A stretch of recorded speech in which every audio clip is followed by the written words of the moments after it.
இயேசு உனக்கு தந்திடுவார். Praise the Lord, ஹல்லேலூயா. இயேசு கிறிஸ்துவின் நாமத்தில் இந்த விலையில்லா விடுதலை இந்த நிகழ்ச்சிக்கு உங்களை அன்போடு வரவேற்கிறேன். ஸோ இந்த நாளிலும் கூட அநேகர் நிறைய பிரச்சனைகளில், நிறைய கவலைகளில், நிறைய கண்ணீரில் கர்த்தரை நோக்கி நீங்கள் காத்திருக்கலாம். இந்த சில பிரச்சனைகள்னால கூட நீங்கள் பிடிக்கப்பட்டு அதில் விடுவிக்கப்படாமல் நீங்கள் இருந்து இந்த நிகழ்ச்சியை நீங்கள் பார்த்து கொண்டு இருக்கலாம். நிச்சயமாக ஏசப்பா இன்னைக்கு உங்கள் கவலையிலிருந்து, கண்ணீரிலிருந்து, எல்லா விதமான கஷ்ட காரியங்களில் இருந்தும் உங்களுக்கு இன்றைக்கி ஒரு விடுதலையை ஏசப்பா கொடுக்க போகிறார்.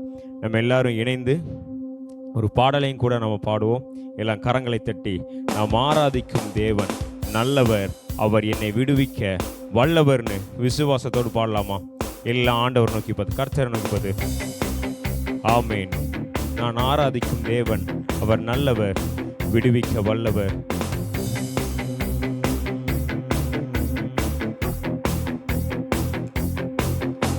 நாம் ஆராதிக்கும் தேவன் நல்லவர், விடுவிக்க வல்லவரே. நாம் ஆராதிக்கும் தேவன் நல்லவர், விடுவிக்க வல்லவரே. எரிகின்ற அக்கினிக்கும் ராஜாவுக்கும் விடுவிக்க வல்லவரே. எரிகின்ற அக்கினிக்கும் ராஜாவுக்கும் விடுவிக்க வல்லவரே. இடைவிடாமல் ஆராதிப்போம், நம் வாழ்வில் என்றும் ஜெயமே. இடைவிடாமல் ஆராதிப்போம், நம் வாழ்வில் என்றும் ஜெயமே. இடைவிடாமல் ஆராதிப்போம், நம் வாழ்வில் என்றும் ஜெயமே. இடைவிடாமல் ஆராதிப்போம், நம் வாழ்வில் என்றும் ஜெயமே. நம்மை அழைத்தவரோ கைவிடவே மாட்டார், கலங்காமல் முன் சென்றிட கரம் பற்றி நடத்திடுவார். நம்மை அழைத்தவரோ கைவிடவே மாட்டார், கலங்காமல் முன் சென்றிட கரம் பற்றி நடத்திடுவார். இடைவிடாமல் ஆராதிப்போம், நம் வாழ்வில் என்றும் ஜெயமே. இடைவிடாமல் ஆராதிப்போம், நம் வாழ்வில் என்றும் ஜெயமே. இடைவிடாமல் ஆராதிப்போம், நம் வாழ்வில் என்றும் ஜெயமே. இடைவிடாமல் ஆராதிப்போம், நம் வாழ்வில் என்றும் ஜெயமே. நாம் ஆராதிக்கும் தேவன் நல்லவர், விடுவிக்க வல்லவரே. நாம் ஆராதிக்கும் தேவன் நல்லவர், விடுவிக்க வல்லவரே. நம்மை காண்கின்றவர் தூதரை அனுப்பிடுவார், அக்கினி ஜுவாலை தம்மை அவியாமல் காத்திடுவார். நம்மை காண்கின்றவர் தூதரை அனுப்பிடுவார், அக்கினி ஜுவாலை நம்மை அவியாமல் காத்திடுவார். இடைவிடாமல் ஆராதிப்போம், நம் வாழ்வில் என்றும் ஜெயமே. இடைவிடாமல் ஆராதிப்போம், நம் வாழ்வில் என்றும் ஜெயமே. இடைவிடாமல் ஆராதிக்கிற எல்லாருக்கும் நிச்சயம் ஜெயம் நமக்கு தாங்க. கர்த்தரை ஆராதிக்கிற ஒவ்வொருவருக்கும் நிச்சயமாய் ஜெயத்தை கட்டளையிடுகிறவராய் நம்முடைய தேவனாகிய கர்த்தர் இருக்கிறார். இடைவிடாமல் ஆராதிப்போம், நம் வாழ்வில் என்றும் ஜெயமே. இடைவிடாமல் ஆராதிப்போம், நம் வாழ்வில் என்றும் ஜெயமே. நம் ஆராதிக்கும் தேவன் நல்லவர், விடுவிக்க வல்லவரே. நாம் ஆராதிக்கும் தேவன் நல்லவர், விடுவிக்க வல்லவரே. எரிகின்ற அக்கினிக்கும் ராஜாவுக்கும் விடுவிக்க வல்லவரே. எரிகின்ற அக்கினிக்கும் ராஜாவுக்கும் விடுவிக்க வல்லவரே. எரிகின்ற அக்கினிக்கும் ராஜாவுக்கும் விடுவிக்க வல்லவரே. எரிகின்ற அக்கினிக்கும் ராஜாவுக்கும் விடுவிக்க வல்லவரே. இடைவிடாமல் ஆராதிப்போம், நம் வாழ்வில் என்றும் ஜெயமே. இடைவிடாமல் ஆராதிப்போம், நம் வாழ்வில் என்றும் ஜெயமே. இடைவிடாமல் ஆராதிப்போம், நம் வாழ்வில் என்றும் ஜெயமே. இடைவிடாமல் ஆராதிப்போம், நம் வாழ்வில் என்றும் ஜெயமே. அல்லேலூயா, ஆமென். கர்த்தர் நல்லவர். இடைவிடாமல் நாம் அவரை ஆராதிக்கும் பொழுது நம்முடைய வாழ்க்கையில என்றும் என்றென்றும் அவர் ஜெயத்தை கட்டளையிடுகிற தேவனாய் இருக்கிறார். சத்துருவின் கோட்டைகளை தகர்த்து எரிந்து நம்மை காக்கிறவராய் நம்முடைய தேவன் நம்மோடு கூட இருக்கிறார். ஏசப்பா உங்க கூட இருக்கும் பொழுது, ஏசப்பா நம்ம கூட இருக்கும் பொழுது, அது எரிகின்ற அக்கினி சூளையா இருந்தாலும் சரி, சிங்க கெபியா இருந்தாலும் சரி, எப்படிப்பட்ட இடமா இருந்தாலும் சரி, நீ போயிரு, நீ அங்கேயே கிடந்துக்கோ அப்படின்னு விட்டுட்டு போறவர் நம்முடைய ஆண்டவர் இல்லைங்க. ஒரு கஷ்டத்தில் இருக்கேன், கவலையில் இருக்கனே அப்படின்னு சொல்லும்போது நீ எப்படியும் போ அப்படின்னு விட்டுட்டு போகக்கூடிய தெய்வம் நம்முடைய ஏசப்பா இல்லைங்க. அவர் ஒருபோதும் ஒரு நாளும் நம்மளை விட்டு கொடுக்கவே மாட்டார். யார் நம்மளை விட்டு கொடுத்தாலும் ஏசப்பா நம்மளை விட்டு கொடுக்கவே மாட்டார். எல்லாம் இருக்கிற இடத்துல அப்படியே கண்களை மூடி ஏசப்பாவை நோக்கி பார்ப்போமா? ஏசப்பாவை பாருங்களேன், ஏசப்பாவை பாருங்க. நீங்கள் ஒரு நாள் என்னை நீங்கள் விட்டு கொடுத்தது இல்லையில ஏசப்பா, நீங்கள் எப்போவுமே நீங்கள் என்னை விட்டு கொடுத்தது இல்லை ஏசப்பான்னு சொல்லுங்கள். என்னைக்காவது அவர் உங்களை விட்டு கொடுத்துருக்காரா? ஒருவேளை புதுசாக நீங்கள் இதை பார்க்குறீங்க அப்படின்னா, அநேகரால் நீங்கள் கைவிடப்பட்டிருக்கலாம், அநேகரால் தள்ளப்பட்டிருக்கலாம், ஒதுக்கப்பட்டிருக்கலாம், என்னை எல்லாருமே விட்டு போயிட்டாங்களேன்னு கூட நீங்கள் நினச்சிக்கிட்டு இருக்கலாம். ஆனால் நிச்சயமாக நான் சொல்லுகிற இந்த இயேசு உங்களை ஒருபோதும் ஒரு நாளும் அவர் உங்களை விட்டு விலக மாட்டார். அவர் உங்களை விட்டு கொடுக்காத தகப்பனாய் உங்களோடு கூட இருப்பார். எல்லாரும் ஆண்டவர் நோக்கி பார்த்து பாடுவோமா? நான் வழி மாறும் போது என் பாதை காட்டினீர், என்னால் முடியாத போது என்னை தூக்கி நடத்தினீர். நான் வழி மாறும் போது என் பாதை காட்டினீர், என்னால் முடியாத போது என்னை தூக்கி நடத்தினீர். என்னை விட்டு கொடுக்காதவர், என்னை நடத்துகின்றவர், என்னை பாதுகாப்பவர் என் ஏசப்பாவை பார்ப்போமா? என்னை விட்டு கொடுக்காதவர், என்னை நடத்துகின்றவர், என்னை பாதுகாப்பவர் என் நேசர் நீரே. நான் பாவம் செய்த போது என்னை உணர்த்தி நடத்தினீர், உம்மை நோகடித்த போதும் உம் கிருபையால் மன்னித்தீர். நான் பாவம் செய்த போது என்னை உணர்த்தி நடத்தினீர், உம்மை நோகடித்த போதும் உம் கிருபையால் மன்னித்தீர். என்னை விட்டு கொடுக்காதவர், என்னை நடத்துகின்றவர், என்னை பாதுகாப்பவர் என் நேசர். ஏசப்பா சொல்லுங்களேன். என்னை விட்டு கொடுக்காதவர், என்னை நடத்துகின்றவர், என்னை பாதுகாப்பவர் என் நேசர் நீரே. நான் தலை குனிந்த போது என்னோடு கூட வந்தீர், நான் குனிந்த இடத்திலே எந்தன் தலையை உயர்த்தினீர். நான் தலை குனிந்த போது என்னோடு கூட வந்தீர், நான் குனிந்த இடத்திலே எந்தன் தலையை உயர்த்தினீர். என்னை விட்டு கொடுக்காதவர், என்னை நடத்துகின்றவர், என்னை பாதுகாப்பவர் என் நேசர் நீரே.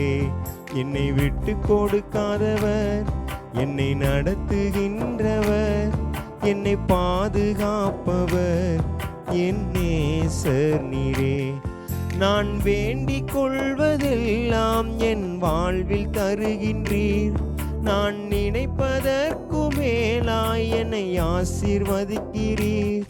நான் வேண்டிக் கொள்வதெல்லாம் என் வாழ்வில் தருகிறீர், நான் நினைப்பதற்கு மேலாய் என்னை ஆசீர்வதிக்கிறீர். என்னை விட்டு கொடுக்காதவர், என்னை ஏசப்பா பார்த்து பாடுங்களேன். என்னை பாதுகாப்பவர் என் நேசர் நீரே. என்னை விட்டு கொடுக்காத, ஒரு நாள் உங்களை விட்டு கொடுக்காத தகப்பன், உங்களை பாதுகாக்கிற தகப்பன், ஒரு நாள் உங்களை விட்டு விலகாம உங்க கூடையே இருந்து உங்க கண்ணீரை துடைத்து, கவலைகளில் எல்லா பிரச்சனைகள்லையும் உங்க காயங்களை ஆற்றி உங்க கூடையே இருந்து உங்களை உயர்த்துகிற, ஆசீர்வதிக்கிற, காயம் கட்டுகிற தகப்பன் ஆண்டவர் நம்முடைய ஏசப்பாங்க. அவரை நன்றியோடு ஆண்டவர் நோக்கி பார்ப்போமே. உமக்கு நன்றி ஏசப்பா, உமக்கு நன்றி ஆண்டவரே. என்னை விட்டு கொடுக்காதவர், என்னை நடத்துகின்றவர், என்னை பாதுகாப்பவர் என் நேசர் நீரே. என்னை விட்டு கொடுக்காதவர், என்னை நடத்துகின்றவர், என்னை பாதுகாப்பவர் என் நேசர் நீரே. நன்றி இயேசுப்பா, உம்மை துதிக்கிறோம் அப்பா, உம்மை துதிக்கிறோம், ஸ்தோத்திரிக்கிறோம் ஆண்டவரே. இந்த நாளிலும் கூட ஆண்டவரே அப்பா, நீங்க எல்லார் மத்தியிலும் இருக்கிறதுக்காக நன்றி. இதை பார்த்து கொண்டு இருக்கிற எல்லார் பக்கத்திலையும் நீங்க இருக்கிறதற்காக நன்றி ஆண்டவரே. ஒரு பெரிய விடுதலைக்கு நேராய் நீங்க அவங்களை நடத்த போறதற்காக நன்றி ஏசப்பா. கண்ணீரோடும் கவலையோடும் துக்கத்தோடும் துயரத்தோடும் பார்த்து கொண்டு இருக்கிற எல்லாரும் உங்க பக்கத்திலையும் ஏசப்பா இருக்கிறாருங்க. கவலைப்படாதீங்க. எல்லாவற்றையும் கர்த்தர் மாற்றுவார். எல்லாவற்றையும் நம் இயேசு மாற்றுவார். அவரால் கூடாத காரியம் ஒன்றுமே இல்லை. நன்றி ஆண்டவரே, உம்மை துதிக்கிறோம், ஸ்தோத்திரிக்கிறோம் இயேசுவின் நாமத்தில். ஆமேன், ஆமேன், ஆமேன். ஹல்லேலூயா. நம்ம அடுத்ததாக நம்ம ஆண்டவருடைய வார்த்தைக்குள்ள நம்ம கடந்து செல்லலாம். எல்லாரும் கர்த்தருடைய வார்த்தைக்காக நீங்க காத்து கொண்டு இருப்பீங்கன்னு தெரியும். கர்த்தர் உங்களோடு கூட பேச ஆண்டவர் ஆயத்தமாக இருக்கிறார். நம்ம எல்லாரும் ஆண்டவருடைய வார்த்தையை கேட்க போகலாம். கிறிஸ்துவுக்குள் அன்பான தேவ ஜனங்களே, இந்த விலையில்லா விடுதலை நிகழ்ச்சிக்கு வந்திருக்கிறவங்கள் யாவரையும் ஆண்டவராகிய இயேசுவின் நாமத்திலே நான் வாழ்த்தி வரவேற்கிறேன். ஒவ்வொரு வாரமும் ஒவ்வொரு தலைப்பிலே நாம் பார்த்து கொண்டிருக்கிறோம். ஏசப்பா அநேகருக்கு விடுதலை கொடுக்குறாங்க. அநேக சாட்சிகளை எங்களால் கேட்க முடிகிறது. இன்றைக்கும் இந்த நிகழ்ச்சியை பார்த்து கொண்டிருக்கிற உங்களுக்கும் இயேசு நிச்சயமாக விடுதலை தருவார். இந்த நாளிலும் நாம் எதை குறித்து பார்க்க போகிறோம் என்றால், கண்ணீரிலிருந்து விடுதலை. ஏனென்றால் இன்னைக்கு நிறைய பேருக்கு இருக்கிற பிரச்சனை என்னன்னு பார்த்தீங்கன்னா, கண்ணீர். என் கண்ணீர் மாறாதா, என் துக்கம் மாறாதா, என் பிரச்சனை மாறாதா, என் போராட்டம் மாறாதா, எதப்பா பார்த்தாலும் கண்ணீர். அவங்க வாழ்க்கையில் கண்ணீர் இல்லாத நாட்களே இல்லைன்னு சொல்லலாம். அப்படிப்பட்ட ஒரு போராட்டத்தோடு அநேகர் வாழ்ந்து கொண்டு இருக்கிறாங்க. அவர்களுக்கு இயேசு இன்றைக்கு கண்ணீரிலிருந்து ஒரு விடுதலை தரப்போகிறார். அதைத்தான் நாம் பார்க்க போகிறோம். நம்முடைய ஆண்டவர் நம்ம சந்தோஷமாக சமாதானமாக வாழணும் அப்படின்னு ரொம்ப ஆசைப்படுகிற ஒரு தெய்வம். நம்ம கவலையோடு, பிரச்சனையோடு, போராட்டத்தோடு, கண்ணீரோடு இருக்கணும்னு அவர் நினைக்கிற தெய்வம் அல்ல. உங்களுடைய கண்ணீரை இயேசு மாற்றப் போகிறார். இன்றைக்கு நீங்கள் ஒருவேளை இந்த நிகழ்ச்சியை ஏதோ ஒரு சூழ்நிலை நிமித்தமாக கண்ணீரோடு கூட பார்த்து கொண்டிருக்கலாம். இன்றைக்கு உங்கள் கண்ணீர் களிப்பாக மாறப்போகிறது. உங்கள் கண்ணீர் சந்தோஷமாக மாறப்போகிறது. இயேசு நிச்சயமாக அதை மாற்றுவார். பரிசுத்த வேதாகமத்தில் ஒரு சம்பவத்தை நம்ம பார்த்து, எப்படி அந்த இடத்துல கண்ணீரோடு இருந்த ஒரு சூழ்நிலை, துக்கமாக இருந்த ஒரு சூழ்நிலை எப்படி சந்தோஷமாக களிப்பாக மாறினது என்பதை நாம் பார்க்க போகிறோம். கண்ணீரிலிருந்து எப்படி விடுதலை பெற்றுக்கொண்டார்கள் என்பதை நாம் பார்க்க போகிறோம். பரிசுத்த வேதாகமத்தில் ஒரு பகுதியை வாசிக்க நம்ம கேட்கலாம். லூக்கா 7ஆம் அதிகாரத்தில் 11ஆம் வசனத்தில் நம்ம வாசிக்க 11, 12 2 வசனங்கள் வாசிக்க நம்ம கேட்கலாம். மறுநாளிலே அவர் நாயின் என்னும் ஊருக்கு போனார். அவருடைய சீஷர் அநேகரும் திரளான ஜனங்களும் அவருடனே கூட போனார்கள். அவர் ஊரின் வாசலுக்கு சமீபித்த போது மரித்து போன ஒருவனை அடக்கம் பண்ணும்படி கொண்டு வந்தார்கள். அவன் தன் தாய்க்கு ஒரே மகனாயிருந்தான். அவளோ கைம்பெண்ணாயிருந்தாள். ஊராரில் வெகு ஜனங்கள் அவளுடனே கூட வந்தார்கள். பாருங்க, இங்க ஒரு சம்பவத்தை நம்ம வாசிக்கிறோம். பரிசுத்த வேதாகமத்துல நம்முடைய ஆண்டவராகிய இயேசு கிறிஸ்து இந்த பூமியில அவர் ஊழியம் செய்த நாட்கள்ல நடந்த சம்பவம் இங்கே எழுதப்பட்டிருக்கிறத பார்க்கிறோம்.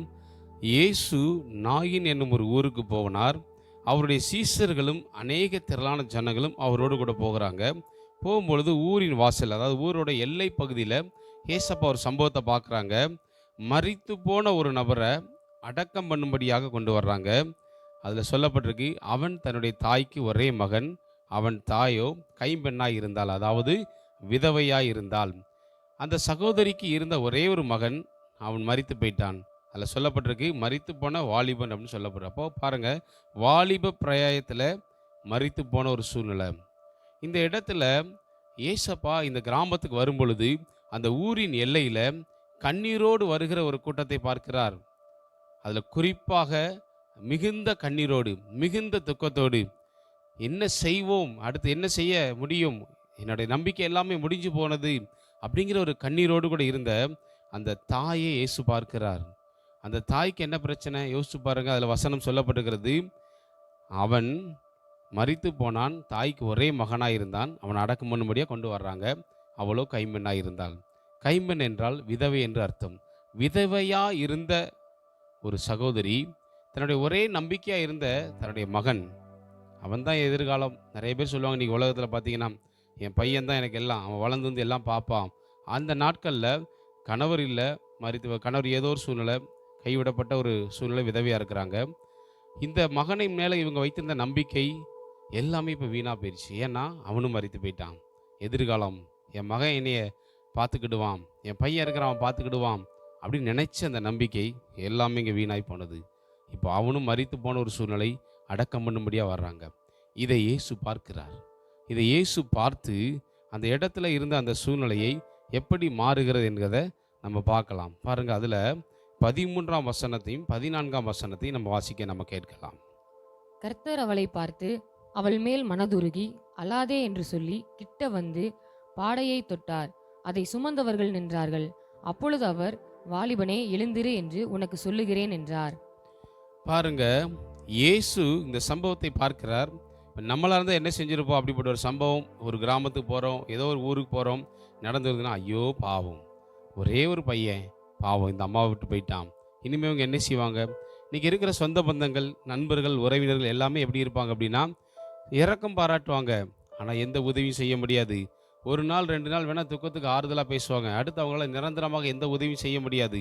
ஆனால் இயேசு இந்த வசனத்தில் வாசிக்கிறோம், கர்த்தர் அவளை பார்த்து அவள் மேல் மனதுருகி அழாதே என்று சொல்லி. முதலாவது, ஆண்டவர் அவளை பார்க்கிறார். அவள் இருந்த சூழ்நிலை, எதிர்காலமே இல்லை. ஏன்னா இருந்த ஒரு பையன் போயிட்டான், என்ன பண்ணேன்னு தெரியல, என் கணவர் இல்லை, என் பையன் இருக்கான், அவன் என்னை காப்பாற்றுவான், அவன் என்னை பார்த்துக்கிட்டான்னு நினச்சா இப்போ அவனும் போயிட்டான், எனக்கு யாருமே இல்லை, அனாதையாக்கப்பட்ட ஒரு சூழ்நிலை. இயேசு அதை பார்க்கிறார். அடுத்ததாக, இயேசு அவள் மேல் மனதுருகி. ஒருவேளை இந்த நிகழ்ச்சியை பார்த்து கொண்டிருக்கிற நீங்கள் ஏதோ ஒரு சூழ்நிலை நிமித்தமாக, ஏதோ ஒரு காரியத்தின் நிமித்தமாக அனாதையாக்கப்பட்ட நிலைமையாக இருக்கலாம், கைவிடப்பட்ட நிலைமையாக இருக்கலாம், எல்லாவற்றையும் இழந்து போன நிலைமையாக இருக்கலாம். கண்ணீரோடு கூட இந்த நிகழ்ச்சியை நீங்கள் பார்த்து கொண்டிருக்கலாம். உங்களை பார்த்து இயேசு சொல்கிற வார்த்தை என்ன தெரியுமா? அவர் உங்களை பார்க்கிறார். கூட்டத்தில் நிறைய பேர் இருந்தாங்க, நிறைய பேர் சகோதரியை பார்த்தாங்க, நிறைய பேர் கூட வந்தாங்க, எல்லாமே நடக்குது. ஆனால் இயேசு துக்கத்தோடு இருக்கிற அந்த சகோதரியை பார்க்கிறார், கவலையோடு இருக்க அந்த மகளை பார்க்கிறார், கண்ணீரோடு கூட இருக்க அந்த சகோதரியை பார்க்கிறார். பார்த்து அவர் பக்கத்தில் சொல்கிறாரு, அவள் மேலே மனதுருகி. பாருங்கள், நம்முடைய ஆண்டவர் மனதுருக்கமுள்ள ஒரு தெய்வம். நீங்கள் கண்ணீரோடு கூட இருக்கிறத, நீங்கள் கஷ்டத்தோடு கூட இருக்கிறத விரும்பாத ஒரு தெய்வம். அவர் மனதுருகி வந்து சொல்கிறாரு, அழாதே, இதுவரைக்கும் நீ அழுதது போதும், இதுவரைக்கும் நீ கஷ்டப்பட்டது போதும், இதுவரைக்கும் நீ கண்ணீரோடு இருந்தது போதும், நீ அழாதே என்று சொல்லி 14ஆம் வசனத்தில் வாசித்தோம், கிட்ட வந்து பாடையை தொட்டார். பாருங்க, இன்றைக்கு அந்த நாட்களில் மரித்து போன நபர்கள் பக்கத்தில் நிறைய பேர் போகக்கூட மாட்டாங்க. மரித்து போன நபர்கள் பக்கத்தில் நிறைய பேர் போனால் அது ஒரு தீட்டு என்று நினைக்கிற காலங்கள் அந்த நாட்கள். ஆனால் இயேசு அந்த இடத்துல போய் அந்த மரித்து போன வாலிபனை தூக்கிட்டு வந்த பாடையை தொடுகிறார். இயேசு தொட்டவனே என்ன நடக்குது, நம்ம அதை பார்த்துடலாமா? ஏன்னா ஏசப்பா பாருங்கள், அவர் மனதுருகிற தெய்வம் மாத்திரமல்ல, அழாதேன்னு சொல்லி சும்மா அப்படியே விட்டுட்டு போகிற தெய்வம் மாத்திரமல்ல, கிட்ட வந்து பாடையை தொட்டார். இன்றைக்கும் உங்களுக்கு எந்த ஒரு சூழ்நிலை நிமித்தமாக கண்ணீர் வருகிறதோ, எதனால் நீங்கள் இழப்பின் மத்தியில் ஒரு கண்ணீரோடு நிற்கிறீங்களோ, அதையெல்லாம் இயேசு தொட போகிறார். ஏசப்பா தொட்ட உடனே என்ன நடந்தது என்று நம்ம வாசிக்கலாமா? நம்ம அதில் 15ஆம் வசனத்தை நம்ம வாசிக்க கேட்கலாம். மரித்தவன் எழுந்து உட்கார்ந்து பேசத் தொடங்கினான். அவனை அவன் தாயினிடத்தில் ஒப்புவித்தார். பாருங்க, முதல்ல நம்ம வாசிக்கும் பொழுது கண்ணீரோடு வந்தாங்க, துக்கத்தோடு வந்தாங்க, பிரச்சனையோடு வந்தாங்க, போராட்டத்தோடு வந்தாங்க. என்ன செய்வோம் தெரியல. சுற்றி சொந்த பந்தங்கள் இருக்கிறாங்க, நண்பர்கள் இருக்கிறாங்க, உறவினர்கள் இருக்கிறாங்க, எல்லாருமே இருக்கிறாங்க. ஆனால் கண்ணீரை மாற்றுவதற்கு யாருமே இல்லை. ஆனால் இங்கே பாருங்க, இயேசு அவர்களை பார்த்த பிறகு, அந்த சகோதரியை இயேசு பார்த்த பிறகு ஏசப்பா சொன்ன வார்த்தை என்ன தெரியுமா? இயேசு அவளை பார்த்து அவள் மேல் மனதுருகி அல்லாதே என்று சொல்லி பாடையை தொட்டார். அவர் தொட்ட உடனே அந்த இடத்துல இருந்த துக்கங்கள் எல்லாம் சந்தோஷமாக மாறுகிறது. அந்த இடத்துல இருந்த கண்ணீர் எல்லாம் களிப்பாக மாறுகிறது. அந்த இடத்துல இருந்த பிரச்சனைகள் எல்லாமே எல்லாம் விலகி போகிறது. இப்பொழுது பாடையில மரித்தவனாக கொண்டு வரப்பட்ட வாலிபன் இயேசு தொட்ட உடனே பாருங்க, இயேசு சொல்லுகிற, வாலிபனே எழுந்திருன்னு ஒரு வார்த்தை அவர் சொன்ன உடனே அந்த வாலிபன் எழுந்து உட்கார்ந்து பேசத் தொடங்கினான். அவனை அவன் தாயிடத்தில் ஒப்புவித்தார். எந்த மகனை குறித்து நம்பிக்கையா இருந்தாலும், எந்த மகன் என் கூடவே இருப்பான் இருந்து அவன் அவ்வளவுதான் மரித்து போயிட்டான், இனி என் நம்பிக்கையெல்லாம் முடிந்தது என்று நினைத்தாலும், முடிந்து போன இடத்துல ஒரு துவக்கத்தை ஆரம்பிக்கிறவர் நம்முடைய ஆண்டவராக இயேசு. உங்க வாழ்க்கையில ஏதோ ஒரு காரியம், ஏதோ ஒரு சூழ்நிலை, ஏதோ ஒரு நெருக்கம், போராட்டம், அவ்வளவுதான் முடிஞ்சது, இனிய வாழ்க்கையில இது வர்றதுக்கு வாய்ப்பே இல்லை நீங்க நினைக்கலாம். ஆனால் முடிந்து போன உங்கள் வாழ்க்கையில் ஒரு துவக்கத்தை தருகிறவர் இயேசு. கவலையோடு இருக்கிற உங்க வாழ்க்கையில அந்த கவலைகளை மாற்றுகிறவர் இயேசு. கண்ணீரோடு இருக்கிற உங்க வாழ்க்கையில உங்கள் கண்ணீரை துடைத்து அழாதேன்னு சொல்லி உங்களுக்கு இருக்கிற எல்லா பிரச்சனைகளையும் மாற்றுகிற தெய்வம் இயேசு. இந்த சகோதரிக்கு பாருங்க, கவலையோடு வந்தா, கண்ணீரோடு வந்தா, எதிர்காலம் என்ன பண்ண ஒண்ணுமே தெரியல. ஆனா இயேசு வந்த பிறகு அவள் கண்ணீர் மாறுகிறது. மரித்து போன நிலைமை உயிர் பெற்று எழும்புகிறது. மரித்து போன மகன் உயிரோடு கூட எழும்பி அம்மான்னு பேச ஆரம்பிக்கிறான். எவ்வளோ ஒரு சந்தோஷம், எவ்வளோ ஒரு சந்தோஷம். யோசிச்சு பாருங்க, சுற்றி இருந்த எல்லா ஜனங்களும் அதை ஆச்சரியமா பார்க்குறாங்க. ஐயோ, இப்படிப்பட்ட ஒரு காரியத்தை நாங்கள் பார்த்ததே இல்லைன்னு சொல்லி. ஒருவேளை உங்கள் வாழ்க்கையில் இருக்கிற பிரச்சனைகள் மாற வாய்ப்பே இல்லைன்னு மற்ற நபர்கள் சொல்லியிருக்கலாம். உங்கள் குடும்பத்தில் இருக்கிற பிரச்சனை இதெல்லாம் தீர வாய்ப்பே இல்லை, இதெல்லாம் இப்படி நடக்க சான்ஸே இல்லைன்னு மற்ற நபர்கள் சொல்லலாம். அவ்வளோதான் முடிஞ்சதுன்னு சொல்லி சொல்லலாம். ஆனால் இயேசு உங்களை பார்த்து சொல்லுகிறார், உங்கள் வாழ்க்கையில் இருக்கிற பிரச்சனைகள், உங்கள் வாழ்க்கையில் இருக்கிற போராட்டங்கள், உங்கள் வாழ்க்கையில் இருக்கிற கண்ணீர், கவலைகள் எல்லாம் மாறப்போகிறது. இந்த நாளிலே இயேசு எல்லாவற்றையும் மாற்றப் போகிறார். இன்றைக்கு உங்கள் கண்ணீர் இருந்து இயேசு உங்களை விடுதலை தரப்போகிறார். உங்கள் எல்லா கண்ணீரும் மாறப்போகிறது. அவர் உங்கள் கண்ணீரை துடைத்து உங்களுக்கு கண்ணீரில் இருந்து ஒரு விடுதலை தந்து உங்கள் துக்கங்களை எல்லாம் சந்தோஷமாக மாற்றி இந்த நாளிலிருந்து உங்களை ஆசீர்வதித்து உயர்த்த போகிறார். இந்த சகோதரிக்கு செய்த அதே ஆண்டவர் உங்களுக்கும் செய்வார். நீங்கள் விசுவாசோடு இந்த நிகழ்ச்சியை பார்த்துட்டு இருக்கிறீங்க, ஒரு நம்பிக்கையோடு பார்த்துட்டு இருக்கிறீங்க. எனக்கு ஏசப்பா உதவி செய்வாரா? எல்லாமே இழந்து போயிட்டேன், எல்லாமே உடஞ்ச நிலைமை, என் கண்ணீராக இருக்குது, என்ன பண்ணேனே தெரியல, நைட்டெல்லாம் தூக்கம் வர மாட்டேங்க, ஒரே கண்ணீர், கவலை, போராட்டம், இல்லை இருதயத்தில் பாரமாக இருக்குது, சிந்தனையில் குழப்பமாக இருக்குது. அது எப்பேற்பட்ட பிரச்சனையாக இருந்தாலும் சரி, எல்லாம் மாறப்போகிறது. மரித்து போன வாலிபனை இயேசு உயிரோடு எழுப்பி அதே தாயின் கையில் ஒப்பு கொடுத்து, அல்லாதே உன் மகன் வந்துட்டான், இனி உனக்கு சந்தோஷம். எவ்வளோ சந்தோஷம் வந்து யோசிச்சு பாருங்க. அதே போல தான் உங்கள் வாழ்க்கையிலும் இருக்கிற கண்ணீர் எல்லாம் மாறப்போகிறது. இந்த கண்ணீரிலிருந்து இயேசு இன்றைக்கு உங்களுக்கு விடுதலை தரப்போகிறார். இப்பொழுது உங்களுக்காக ஜெபிக்க போகிறேன். உங்களுக்காக ஜெபிக்கும் பொழுது நீங்கள் என்னோடு கூட இணைந்து என்ன பிரச்சனையோ அதை சொல்லி ஜெபம் பண்ணுங்க. இயேசு ஒரு விடுதலை தரப்போகிறார். இப்பொழுது நம்ம எல்லாரும் ஜெபிக்கலாம். இருக்கிற இடத்துல நீங்கள் எல்லாருமே கண்களை மூடி உங்களுக்கு என்ன பிரச்சனையோ அதை சொல்லுங்க. இயேசு விடுதலை தரப்போகிறார். தகப்பனே, உடைய பாதத்தில் வந்து ஜெபிக்கிறேன் ஆண்டவரே. பா, நாயின் ஒரு விதவைக்கு ஒரு விடுதலை கொடுத்தீங்களப்பா. கண்ணீரோடு வந்தாங்க. பாடையை தூக்கிட்டு வரும்போது கண்ணீர், பாடையை சுமந்து வரும்போது கண்ணீர், மரித்து போன மகன் அவனை குறித்த ஒரு கண்ணீர், என்ன பண்ணன்னு தெரியல. ஆனால் நீங்கள் வந்ததற்கு அப்புறம் அந்த கண்ணீர் மாறினது. நீங்கள் வந்ததுக்கு அப்புறம் மரித்து போன நபர் உயிரோடு கூட எழும்பினான். அதே போல் இந்த நிகழ்ச்சியை பார்த்து கொண்டு இருக்கிற இந்த சகோதரிக்காக நான் ஜெபிக்கிறேன் ஆண்டவரே. உங்கள் வாழ்க்கையில் இருக்கிற எல்லா துக்கங்களும் இயேசுவின் நாமத்திலே மாறட்டும். எல்லா கண்ணீரும் இயேசுவின் நாமத்திலே மாறட்டும். எல்லா கவலைகளும் இயேசுவின் நாமத்திலே மாறட்டும் ஆண்டவரே. என் வாழ்க்கையில் எல்லாமே முடிஞ்சிருச்சு, இனி ஒன்றுமே வாய்ப்பில்லை, அவ்வளோதான், ஜீரோ, நான் இப்படி நிற்கிறேன், இனி நான் வாழவே தகுதியில்லாத நபர், அப்படி நிற்கிற இந்த சகோதரனுக்காக நான் ஜெபிக்கிறேன் ஆண்டவரே. இயேசுவின் நாமத்தில் இந்த சகோதரனுடைய கண்ணீர் மாறுவதாக. இயேசுவின் நாமத்தில் இந்த சகோதரனுடைய கண்ணீரிலிருந்து ஒரு விடுதலை உண்டாகட்டும் ஆண்டவரே. உங்க நாமத்தினால விடுதலையை கட்டளையிட்டு நான் ஜெபிக்கிறேன். இந்த கண்ணீரிலிருந்து ஒரு விடுதலை உண்டாகட்டும். முடிந்து போன இடத்துல ஒரு துவக்கம் இயேசுவின் நாமத்திலே உண்டாகட்டும். எப்படி மரித்து போன நிலையில் இருந்த வாலிபன் உயிரோடு கூட எழும்பி தாயை பார்த்து பேசினானோ, அதே போல முடிந்து போன எல்லா காரியங்களும் மீண்டும் இயேசுவின் நாமத்தில் உயிர் பெற்று எழும்பி, ஆண்டவரே இந்த சகோதரனுடைய வாழ்க்கையில் ஒரு சந்தோஷம் உண்டாகட்டும் இயேசுவின் நாமத்தில். இந்த சகோதரன் சகோதரி இவர்களை நான் இயேசுவின் நாமத்தில் ஆசீர்வதித்து ஜெபிக்கிறேன். ஆண்டவரே, நம்பிக்கையோடு கூட விசுவாசோடு கூட இந்த நிகழ்ச்சியை பார்த்து கொண்டிருக்க ஒவ்வொருவருக்காக நான் ஜெபிக்கிறேன். என் வாழ்க்கையில் கண்ணீர் மாறாதா? என் வாழ்க்கையில் இருக்க அந்த போராட்டம் மாறாதா? இந்த பிரச்சனை மாறாதா? ஏக்கத்தோடு இருக்கிறாங்கப்பா. இயேசுவின் நாமத்தில் விடுதலை உண்டாவதாக. இயேசுவின் நாமத்தில் விடுதலையை நான் கட்டளையிட்டு ஜெபிக்கிறேன். ஊழியக்காரனாக நான் ஜெபிக்கிறேன். ஒரு விடுதலை, ஒரு பரிபூரண விடுதலை இயேசுவின் நாமத்தில் உண்டாகட்டும். எல்லா கண்ணீர் இயேசுவின் நாமத்தில் மாறட்டும். நீங்கள் இன்றைக்கு விடுதலை கொடுத்ததற்காக நன்றி. இவர்களை நீர் சாட்சியாய் எழுப்பினதற்காக நன்றி. எப்படி மரித்து போன வாலிபன் உயிரோடு எழும்பி ஊரார் முன்பாக சாட்சியாய் நின்றானோ, அதே போல இவங்க வாழ்க்கையில் இருக்கிற சூழ்நிலைகள், இவங்க குடும்பத்தில் இருக்கிற சூழ்நிலைகள், இவங்களை வியாபாரத்தில், தொழிலில், வேலைகளில் இருக்கிற சூழ்நிலைகள், தனிப்பட்ட காரியத்தில் எல்லா சூழ்நிலைகளும், மரித்து போன நிலைமைகள் இயேசுவின் நாமத்தில் உயிர் பெற்று எழும்பி இவர்கள் கண்ணீர் எல்லாம் துடைக்கப்படட்டும். இயேசுவின் நாமத்தில் உடைய ஊழியக்காரனாக நின்று இவருடைய எல்லா கண்ணீரிலிருந்து ஒரு விடுதலை உண்டாகும்படியாக நான் ஜெபிக்கிறேன். ஆண்டவரே, ஒரு விடுதலை உண்டாகட்டும். விடுதலை நீங்கள் கொடுத்ததற்காக நன்றி ஆண்டவரே. துக்கங்களை மாற்றினதற்காக உமக்கு நன்றி. ஏசப்பா, நீங்கள் கொடுத்த விடுதலையை நாங்கள் பெற்றுக்கொண்டோம்.